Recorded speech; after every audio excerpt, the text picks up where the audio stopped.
Hello नमस्कार सगळ्यांना. मी मृणाल स्वागत करते आपल्या अजून एका छान अशा नवीन व्हिडिओमध्ये.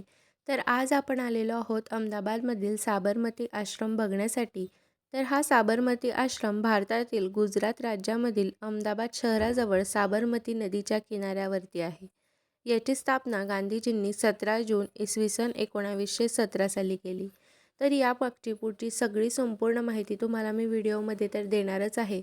पण याआधी तिथे जे उपस्थित लोक असतात तर त्यांनी हिंदीमध्ये त्यामधली सगळी माहिती सांगितलेली आहे की गांधीजी कुठे कुठे किती किती वर्ष राहिले आणि यामध्ये साबरमती आश्रममध्ये कुठल्या ठिकाणी आपल्याला बघण्यासारख्या ठिकाणं आहेत. तर याची संपूर्ण डिटेल व्हिडिओ त्यांनी सांगितलेला आहे. तर व्हिडिओ शेवटपर्यंत नक्की बघा. आणि जर तुम्हाला मराठीमध्ये सगळा व्हिडिओ जर बघायचा असेल किंवा ऐकायचा असेल संपूर्ण हिस्ट्री, तर या व्हिडिओनंतर मी पुढच्या 2 दिवसांमध्ये नक्कीच व्हिडिओ शेअर करेन. तर तो सुद्धा व्हिडिओ नक्की बघा. चला तर मग ऐकूयात. को लेके नमक बनाएंगे तो उसका मैक्सिमम प्रॉफिट हमें टैक्स के जरिए जाता था अंग्रेजों। तो ये 1882 1982 में ये टैक्स लगाया गया।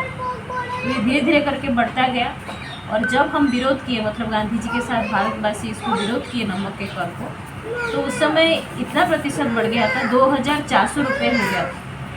तो नमक जैसा बेसिक नीड में अगर बेसिक ज़रूरियात चीज़ है, अगर ये कॉस्टली होगा तो हमारे देशवासियों को वो ज़्यादा कॉस्टली पड़ता था, जो ब्रिटिश सॉल्ट हो गया। और ये आपको चरखा बताएंगे। 5 हेरिटेज प्लेस है यहाँ और एक म्यूजियम भी है। म्यूजियम में 3 गैलरी है।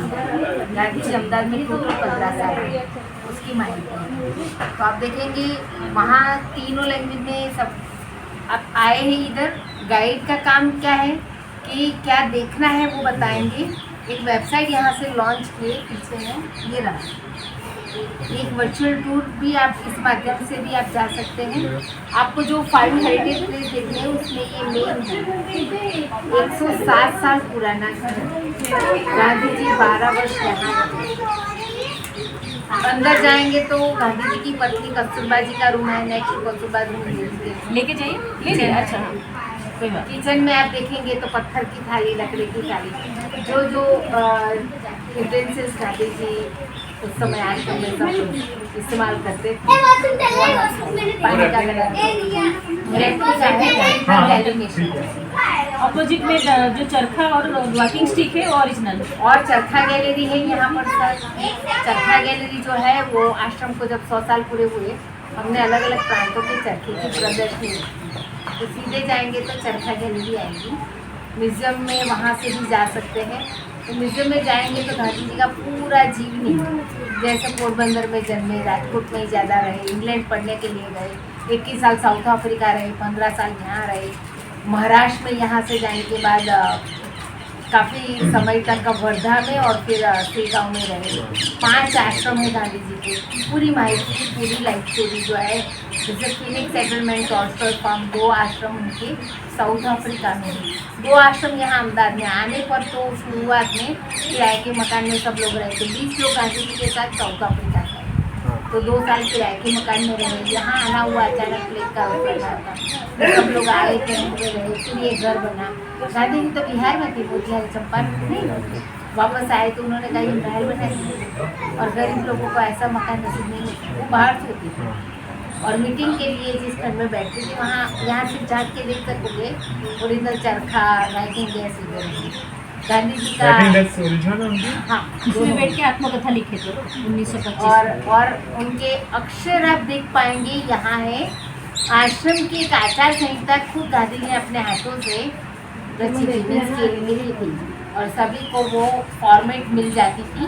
अगर आश्रम में किसी को यहाँ रहना है तो पहले आश्रम में आने की अनुमति जब कोई मांगता था तो गांधी जी उनको वही फॉर्मेट देती थी कि आश्रम में अगर रहना है तो ये नियम को फॉलो करना पड़ता है। गांधी जी का खुद का हैंड रिटन है आश्रम की स्थापना, उसका उद्देश्य और नियम के बारे में।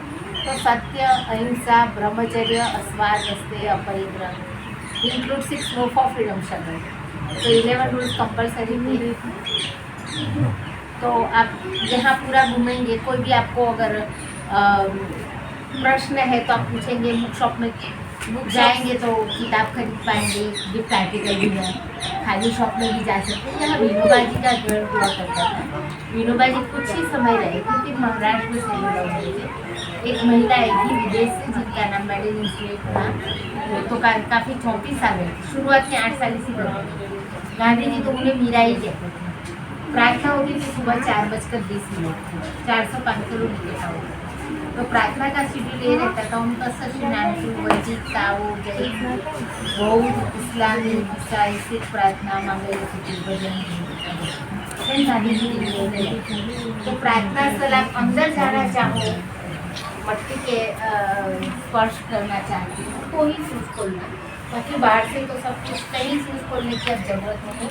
मगन निवास आगे है, चरखा गैलरी, वहाँ पर भी फीस अलाउड है। म्यूजियम में तो फीस अलाउड है। 3 गैलरी जो मैंने बताया, एक तो पूरा लाइफ स्टोरी है, दूसरा है फोटो गैलरी और तीसरा है गांधी जी 15 साल जो अहमदाबाद में रहे उसकी गैलरी।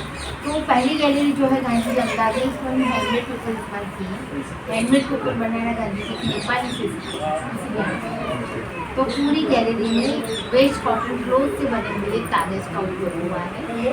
और गांधी जी का 15 साल का पूरा डिटेल है। बिहार में चल चंपारण सत्याग्रह,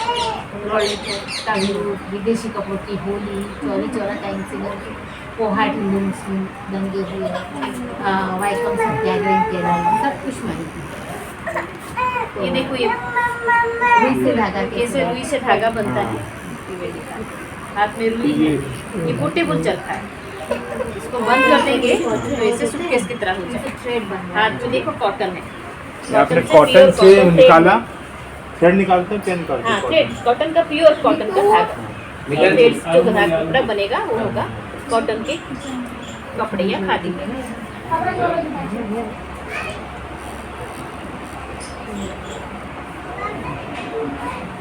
ये असली कपास है ना? ये हाँ असली कपास, जो फूल कपास के फूल मैच्योर होने के बाद कलेक्ट होता है, उसमें से बीज निकलता है, फिर बुनाई का काम होता है, फिर ये फाइबर फॉर्म में हमारे पास आ रहा है।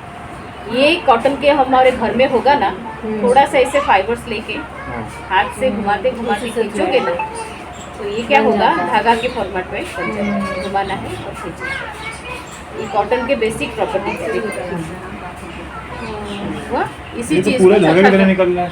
हाँ निकल, आप ट्राई करो, घुमाते घुमाते खींचना है, घुमाना है और खींचना है।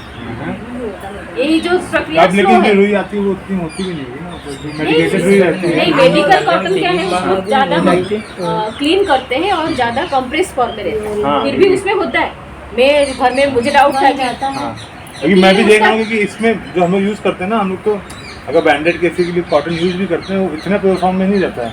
वो थोड़ा प्योर होता है और थोड़ा हाँ। ज़्यादा क्लीन होता है और ज़्यादा कंप्रेस होता है। हाँ। ये जानबूझकर उतना कंप्रेस उसका नहीं हुआ compress है नहीं क्योंकि क्योंकि सब- उसमें फाइबर्स निकलेगा जल्दी, इसलिए हम कंप्रेस ज़्यादा नहीं हुआ है। अब ये देखो ऐसे रखा, अब ये क्या होगा, धागा घूमते घूमते कॉटन के फाइबर को हाँ, पकड़ लिया। उसको पकड़ लिया। वही हाथ की जो घुमा रही थी उसमें चरखा नीचे हुआ। अभी यहाँ पे हाथ से पकड़ लेना है, 2-3 बार घुमा देंगे, धागा हो जाएगा मजबूत। फिर उसको हम कलेक्ट कर लेंगे, इसी से फिर कपड़े That is called बनेंगे। pure- ये जाएगा वीवर के पास, वीवर उसको चाहेगा तो कलर डाई करेंगे और स्ट्रॉन्गनेस के लिए कुछ करते हैं, जैसे ये जो बना है वो भी इसी से बना है ना? हाँ वही। यहाँ पे सब कुछ होता था, कटाई बुनाई का काम, कपड़ा बनाना, डेट्स एनुअल हस्बेंडरी था, और डेड स्किन का जो काव का जो डेड स्किन होता था उसमें भी लेदर प्रोडक्ट बनना। और अभी हम आउटसोर्स कर रहे हैं बाहर से, जितने भी जो कपड़े वगैरह आप खादी के हाँ। देख रहे हो ना, ये सब बाहर से आ रहा है। अच्छा, पोर्टेबल चरखा है। हम लोग वो भी काम करते थे क्या, मतलब जो एनिमल्स की जो गाय? यहाँ पे वो- एनिमल हस्बेंड्री का एक यूनिट था, अच्छा, और वो यूनिट में जो पशुपालन होता था, हाँ। पशुपालन सोचो कि गाय कुछ उम्र के कुछ, बाद हाँ, तो हाँ, एक्सपायर वो, हो जाएंगे, हाँ। तो उस उन्हीं के डेट स्किन में लेदर प्रोडक्ट बनता बनता था। था, कागज बनता था, कपड़े से कपड़ा बनता था। अभी भी ये जो चरखा का प्रोडक्शन यूनिट अभी इसी का है, यहाँ पे है। और ये चरखा ऐसा है कि कहीं पे भी जाके आप बैठ के काम कर सकते हैं। अभी तो इसमें ऑटोमेशन भी आ गया मतलब ऑटोमेशन अभी तो इलेक्ट्रिकल होते हैं ना, ऐसा कुछ है यहाँ पे? आज़ादी मिली तब लघु उद्योग को ज्यादा प्रमोट किया गया। तो उस समय पर अंबर चरखे अस्तित्व में आए। अंबर चरखे की खोज एक अमरनाथ ने गांधी जी के समय पर की थी। गांधी जी ने 1 टकवा 2 टकवा ट्राई किया, हाँ। फिर उन्होंने कहा ये तो मशीन वर्क हो गया। हाँ। ये स्किल जो इसमें होता है और जो उनका एक क्राइटेरिया तय किया था उन्होंने। एक नए चरखे की घोषणा की थी कि कोई अच्छा नया स्पीडी वर्क करने वाला चरखा कोई डिजाइन करो। इस घोषणा में उन्होंने क्राइटेरिया तय किया था कि कैसा चरखा गांधी जी की डिमांड है। इसमें मेंटेनेंस चार्ज 5% से जो मैन्युफैक्चर कॉस्ट होता है उससे जब पुर्जे धीरे धीरे करके खत्म होते जाते हैं तो मेंटेनेंस चार्ज 5% से ज़्यादा नहीं होना चाहिए। वो फुल होना उसमें पॉसिबल नहीं था। इस पे आपने मोटर लगाई है, इस पे कोई मोटर नहीं है ना, मैं हाथ से हाँ, कर रही हूँ। ये कर घूम रहा है और कॉटन को खींच आपको पूरा उस समय ये चीज चीज़ 1-1.5 घंटा लगेगा। हाँ ठीक है मेरे पास। हाँ पूरा चलिए, आश्रम thank you, मैम। देखिए। और एक छोटे बच्चे भी हैं। ये जो है ना धागा, हाँ। इसमें भर के बाद में आपने इसको वो कर दिया। हाँ। अच्छा कलेक्ट कर लेंगे, ये भर जाएगा ना। और ये आप वीवर के पास भेजोगे? ये नेक्स्ट प्रोसेस है वीवर के पास जाना। और ये जो धागा हम बनाते हैं हमारे पास रखते हैं, उसका एक हैंग बनता है और वो हैंग हमारे पास रहता है। जो भी मेहमान आते हैं तो हम उसको फूल की माला की जगह धागा का माला में स्वागत करते हैं। इसका नेक्स्ट प्रोसीजर है ये धागा जाएगा वीवर के ट्रम्प पास। और मेलिसा आए थे ना यहाँ पे, आई हाँ, थिंक यही जगह है, यहाँ यही पे आए थे ना, यहाँ बैठे भी थे। यहाँ पे बैठे थे। हाँ। ये कहीं नहीं जाएंगे तो बापू के घर तो जरूर आएंगे। Thank you.